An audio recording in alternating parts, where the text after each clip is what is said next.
Je vais faire la transition, illustrer la transition entre ce long voyage urbain vers retour vers le rural. Donc, les conseils d'architecture, d'urbanisme et d'environnement, les CAU, il y en a 92 en France. Je vais vous donner un ordre d'idée.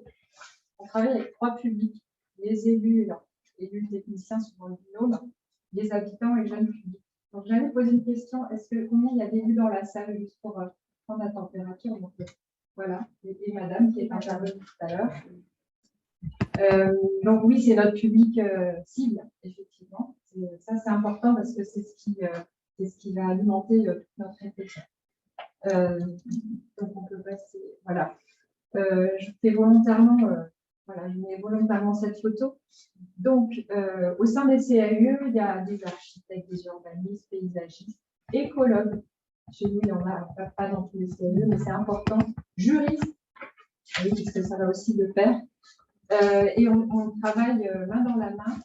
Il se trouve que sur le rural principalement, ce qui ne nous empêche pas de travailler avec nos agglos, à Bordeaux pour la Gironde. Et à force de conseiller de collectivités, on s'est rendu compte qu'il y avait un réel besoin de formation, d'acculturation pour replacer l'eau au cœur de l'aménagement. Alors j'enfonce peut-être des portes ouvertes, mais c'est tellement important. Plutôt que l'eau comme contrainte, l'eau à la fin du projet, l'eau vécue comme ça, c'est-à-dire je subis.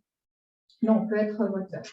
Donc, fort de tout ça, on s'est dit qu'il y avait ce besoin en formation, replacer l'eau, mais c'est bien joli de vouloir, c'est comment on fait dialoguer les acteurs, puisqu'on a la chance de travailler avec, je disais, les élus, les techniciens, l'habitant, les professionnels, donc à nous de jouer aussi. Alors, si je passe à la diapo suivante, on a donc donc c'était 2017, donc avec Aménageo, qui est représenté par Julie Bustari. Donc, c'est cette cellule expérimentale du département de la Gironde, qui est vraiment, je trouve, une super expérience. On a décidé de monter une formation, mais une formation élue technicien. Alors, ouverte aux professionnels, c'est toujours le cas, mais on s'est dit, travaillant avec ces binômes, que ça infuse juste dans l'action et le quotidien. Et l'idée, c'était d'aborder la problématique de l'eau à plusieurs échelles, alors différentes, mais complémentaires, et quand même avec des thématiques ciblées. Donc, sur la diapo suivante, on a décidé d'aborder 3 échelles. Alors, ne vous inquiétez pas, tout ça est en ligne sur notre site, c'est pas fait pour être lu, mais c'est pour vous dire que les synthèses sont en ligne avec tous les intervenants. On a décidé donc de faire 3 modules, puisqu'il y avait 3 échelles à appréhender, et on faisait ça sur 3 demi-journées, 3 séquences, 3 modules, 3 demi-journées. L'idée était d'emboîter les échelles. D'abord, la grande échelle des bassins versants, où là, on regardait les caractéristiques des zones humides, des fonctions hydrologiques, pour mieux prendre en compte ces données dans les documents d'urbanisme. C'est vraiment sur la planète. Et pour chaque atelier, chaque module, à chaque fois, il y avait un petit exposé théorique dans la matinée, ensuite un atelier en petits groupes avec études de cas entre élus et techniciens, et enfin des témoignages croisés pour clore et débattre ensuite avec des intervenants multiples. Bureau d'études, syndicat de bassin, là on croise justement l'architecture, l'urbanisme, paysage et eau. Donc ça, c'était le premier. Le deuxième, là, on descend d'un niveau, on est plus à l'échelle interco, commune, schéma directeur. Donc là, c'était urbanisme, eau pluviale et inondation, puisque c'est quand même le sujet principal, avec les PPRI et autres. Enfin, nous, on a la Garonne qui traverse entièrement la Gironde, comme ici à Toulouse. Donc là, on s'est centré sur ce sujet avec...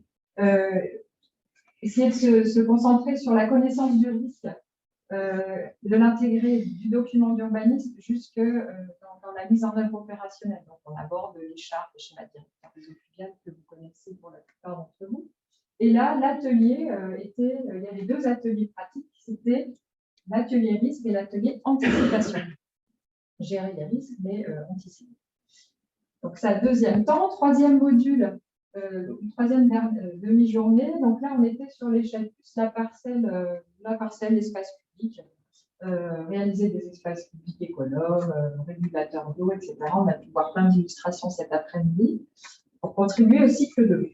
Donc là, moi, je vous parle très rapidement des contenus, ce n'est pas ce qui nous intéresse, c'est plus la méthode que je voulais partager aujourd'hui quand on dit travailler avec des acteurs, parce qu'on s'est énormément questionné et depuis on fait d'autres choses. Le premier bilan, c'est point de vue positif, oui, des publics croisés, okay, dans le public, donc ça fonctionne bien.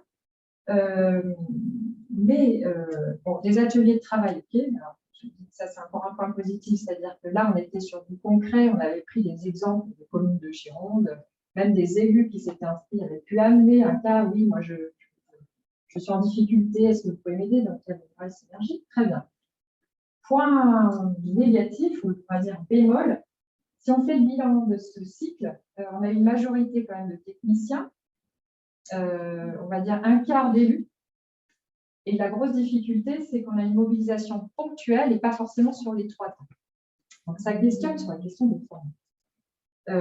Et donc, on s'est dit, et puis il y a aussi quand même toujours ce qui ressort de nos formations de CEU en général, pas que sur cette thématique-là, c'est on veut mélanger élus, techniciens, parce que nous, on est persuadés que c'est ce qui marche, mais le niveau technique n'est pas le même. Et un élu, il a envie de pouvoir alimenter son projet politique, avoir des arguments forts, un technicien, il reste un peu sur sa fin.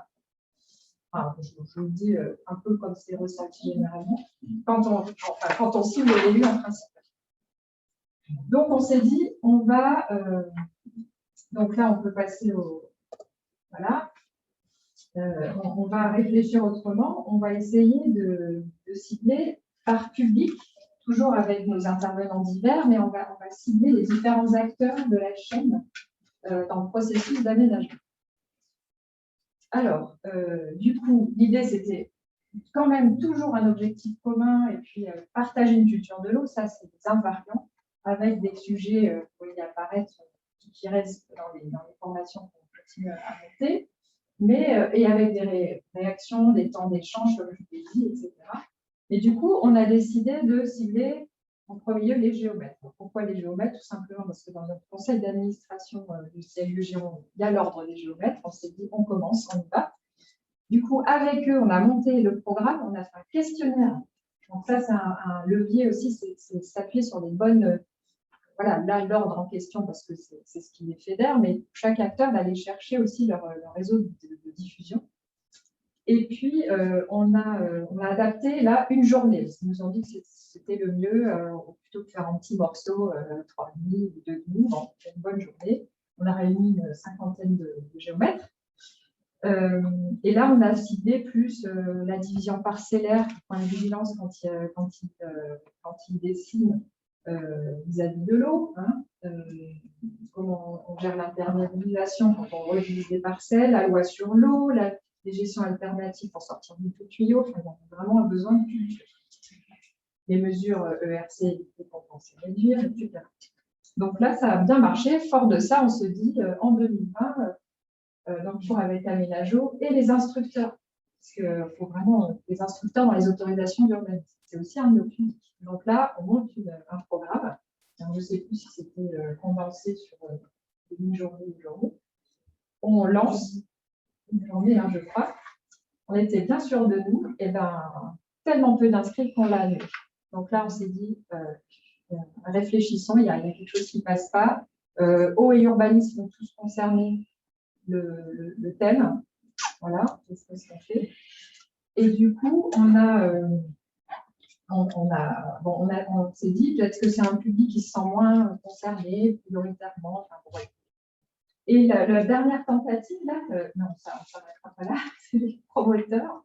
Oui, on est vraiment très largement.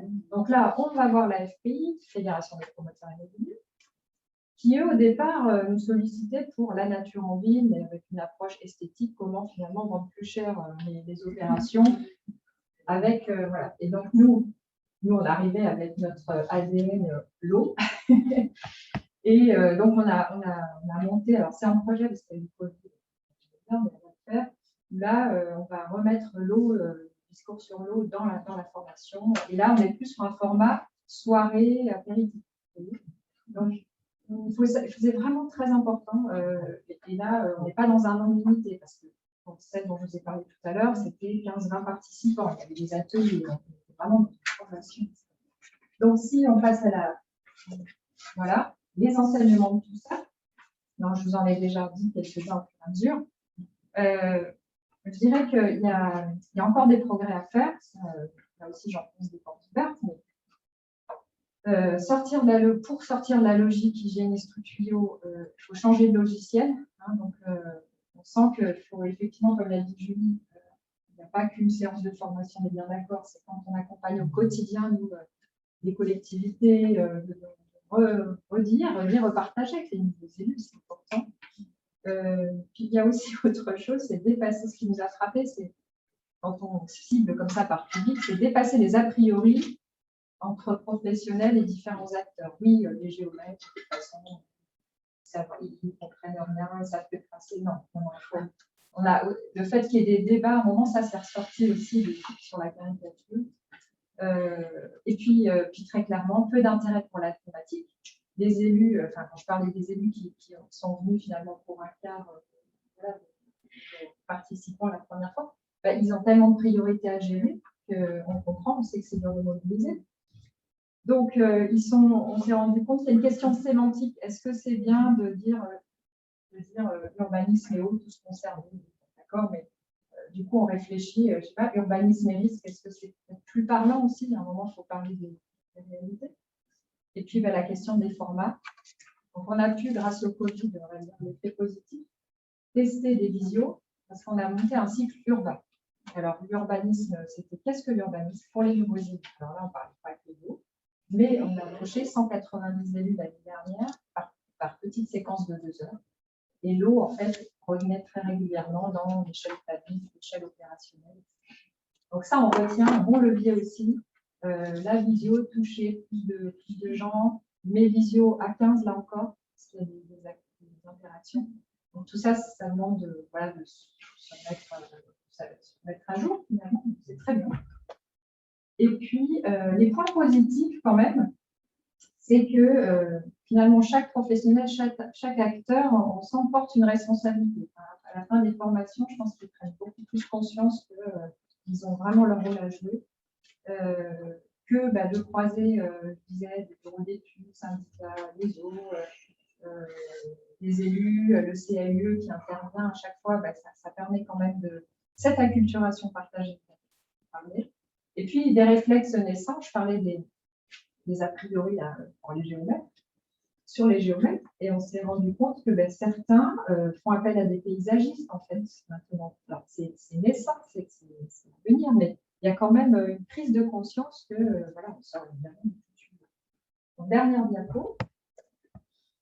Merci. Alors, du coup, pour approfondir, je vous donne juste quelques pistes. Donc, cette formation au urbanisme tous concernés avec l'aménagement, on la propose à la carte pour les communautés de communes. À leur demande, on vient sur leur territoire, on se contextualise par rapport à leur pays. Donc ça, elle est toujours mobilisable. La Fédération des CAUE a monté un cycle dit en cycle environnement, et il y a un petit nombre de capsules vidéo, de petites vidéos, un grand nombre de petites vidéos, dont une qui parle de cette formation CAUE Gironde, mais pas que. Donc, vous avez des témoignages de 2 à 3 minutes qui vous montrent des exemples concrets sur le terrain d'accompagnement sur l'environnement en général. Et l'on revient très souvent. Donc, ça peut être une bonne chose. Alors, je ne fais pas la pub que pour les CAUE, il y a bien d'autres structures. En tout cas, j'ai trouvé que c'était intéressant de vous le signaler. Et puis, je fais la transition aussi avec peut-être ce que dira Julie. Du coup, on monte une formation avec Aménagio et l'association des maires, là encore, bien s'associer avec les bons acteurs, les associations des maires qui touchent par essence des études. Donc, la formation, qu'est-ce que l'urbanisme, on l'a fait avec eux, c'est pas par hasard, ça a aussi cartonné. Donc là, plutôt que d'appeler eau et urbanisme, on va élargir à urbanisme et risque, mais l'eau sera évidemment présente. Donc ça, c'est pour l'année prochaine. Donc on sera vraiment sur la thématique de la résilience, même si on ne veut pas trop employer ce mot qui est sur employé en ce moment, mais en tout cas, l'idée, c'est l'adaptation.